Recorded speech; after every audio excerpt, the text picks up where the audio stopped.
सिंह राशि वालों, जुलाई का महीना कैसा जाने वाला है? इसकी बात की जाए तो ढैया शनिदेव की पहले से ही चल रही है और 13 जुलाई से शनिदेव जो हैं वो वक्री होने जा रहे हैं और वहाँ से लेकर 27 नवंबर तक वक्री रहेंगे। इसके ऊपर मैंने अलग से वीडियो बनाई हुई है जिसके अंदर बताया है कि वक्री हो रहे शनिदेव क्या दिक्कत देंगे, क्या फ़ायदा देंगे, परंतु यहाँ भी हम लोग कवर करेंगे। आपके शनिदेव जो हैं वो अष्टम भाव में विराजमान है, सिक्स्थ और सेवन्थ हाउस के लॉर्ड बनकर, मतलब छठे और सातवें घर के स्वामी आठवें घर के अंदर है और वक्री। तो इस टाइम ड्यूरेशन के अंदर आपको कुछ चीज़ों का ध्यान रखना है। एक तो जहाँ भी आप जॉब करते हो वहाँ पर आपको पॉलिटिक्स के अंदर नहीं घुसना है। मतलब जहाँ भी थोड़ी बहुत अगर राजनीति कोई कर रहा हो, कोई आपके किसी के पीठ पीछे थोड़ी बहुत किसी की चुगली कर रहा हो, मतलब है ना, तो वहाँ पर आपको बहुत ज़्यादा भली बुरे कुछ नहीं कहना है, आपको थोड़ा सा शांति से ही रहना है। अगर आप बिजनेस में हो तो क्योंकि सेवन्थ हाउस के भी लॉर्ड हैं तो आपको यहाँ पर थोड़ा मंदा देखने को मिल सकता है, थोड़ा घाटा, है ना। तो यहाँ पर थोड़ा सा शांति में रहना है क्योंकि थोड़े ही टाइम के लिए होगी वो चीज़, परंतु बाद में आपको वहाँ से बिल्कुल अपटिक देखने को मिलेगा, वी शेप जैसी रिकवरी आपको यहाँ पर देखने को मिलेगी। इसके साथ साथ आपको भरोसा जो है वो आँख बंद करके नहीं करना है किसी के ऊपर भी।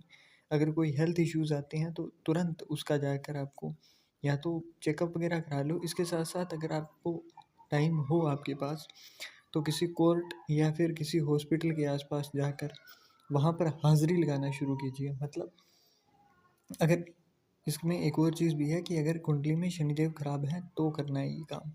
कोर्ट या हॉस्पिटल के आसपास जाना है, वहाँ पर कोई चाय की टपरी हो वहाँ पर चाय पीनी है और कुछ एक्स्ट्रा अगर आपसे हो सके, मतलब किसी को चाय ऑफ़र कर सको तो करो।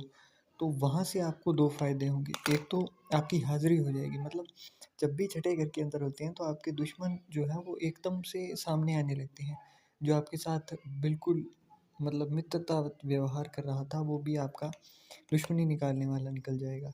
यहाँ पर आपको इस चीज़ का ध्यान रखना है कि जब भी ऐसा कुछ हो तो उससे पहले ही आपको ये काम शुरू कर देना है, ताकि दुश्मन तो आएँगे, उसके मामले में आपको अंधों की तरह व्यवहार करना है, जैसे मुझे पता ही नहीं है, कौन नहीं है।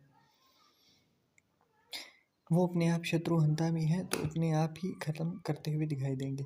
मैरिड लाइफ़ की बात की जाए तो यहाँ पर आपको ख़ास तौर पर कुछ चीज़ों का ध्यान रखना है। एक तो मैरिड लाइफ़ के अंदर अंडरस्टैंडिंग बेस्ड इश्यूज़ आएँगे, सेपरेशन तक बात पहुँच सकती है, तो इसलिए आपको काम रहना है, शांति रखनी है और कुछ नया गिफ्ट देना, कुछ नया एक्सपीरियंस करना, कोई ट्रैवल हो सके तो वो चीज़ें आपको अपनी तरफ से करनी है और ट्रैवल भी ऐसा करना है जहाँ पर आपके शरीर से भी मेहनत हो रही हो।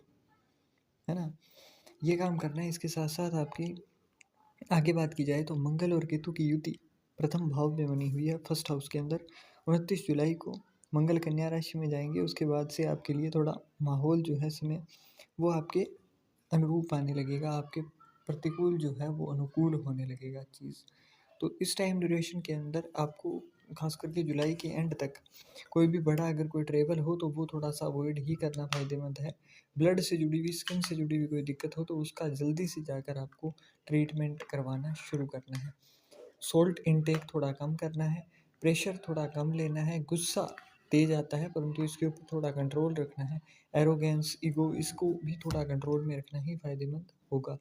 राहु 7th हाउस के अंदर है और मंगल सामने है, तो गुस्सा नो डाउट तेज आएगा। High blood pressure, skin allergy, stomach से जुड़ी हुई दिक्कत आपको देखने को मिल सकती है। स्टमक या स्टमक के नीचे की साइड में अगर कोई दिक्कत आती है तो तुरंत आपको इसका चेकअप वगैरह करवाना है, ज़्यादा लेट नहीं करना है क्योंकि 12वां घर जो है ना, वहाँ के भी यहाँ पर इलाज क्या है कि थोड़ा-सा खराब दिखाई देगा क्योंकि सूर्य देव जो हैं वो भी अभी 16 जुलाई से कर्क राशि में आएँगे, तो वो 12वें घर के अंदर आएँगे और यहाँ पर आपके फर्स्ट हाउस का जब लॉर्ड 12वें घर के अंदर आता है तो पैसा जो है वो बीमारी के अंदर, केस के अंदर इस जगह पर लगता है। तो इसका क्या होता है, पैसे का अपव्यय या फिर ऐसे मान सकते हो कि आपका पैसा जो है वो गलत जगह पर जाता है। तो इसलिए मैं कह रहा हूँ कि आपको जब भी थोड़ा-सा जितना ज़्यादा आप काम रहोगे उतना अच्छा है। इम्यूनिटी के ऊपर थोड़ा वर्क करना है, जैसे थोड़ा वर्कआउट कर लिया, थोड़ा हेल्थ के ऊपर ध्यान रख लिया, डाइट अच्छी रख ली, तो ये चीज़ें आपको ध्यान में रखनी है। बुध जो हैं वो आपके 12वें घर के अंदर हैं और 12वें घर के अंदर बुध जब भी होते हैं तो एक इंसान बहुत ज़्यादा ही सोचने लग जाता है। मतलब आप मल्टी जगहों पर आप मतलब मल्टीपल थिंग्स के ऊपर आपका फोकस जाएगा, एक जगह पर आप फोकस नहीं रख पाओगे। और वही चीज़ दिक्कत देगी कि आपने एक साथ में 4 काम शुरू कर लिए, सिरा किसी का भी नहीं लग रहा है, वो अपने डेस्टिनेशन तक कोई नहीं पहुंच रहा है। तो यहाँ पर थोड़ा-सा एक चीज़ को पहले फोकस पर लाइए, फिर उसको काम जब हो जाए उसके बाद में नेक्स्ट पर जाना है। इसके साथ-साथ सूर्य और जुपिटर जो दोनों हैं, इनको अगर देखा जाए तो दोनों के दोनों अभी के टाइम पर खास करके 16 जुलाई तक सूर्य देव भी यहाँ पर 11वें घर के अंदर हैं, और जुपिटर जो है वो आपकी कुंडली के ही पंचम भाव और अष्टम भाव के स्वामी बनकर 11वें भाव में है। तो एक साल के लिए आपको ये चीज़ देखने को मिलेगी कि जो चीज़ आपको चाहिए, मतलब आपको एक वाइट शर्ट चाहिए तो वाइट शर्ट तो आपको नहीं मिलेगी, ब्लैक मिल जाएगी, कोई और मिल जाएगी, पर वो नहीं मिलेगी।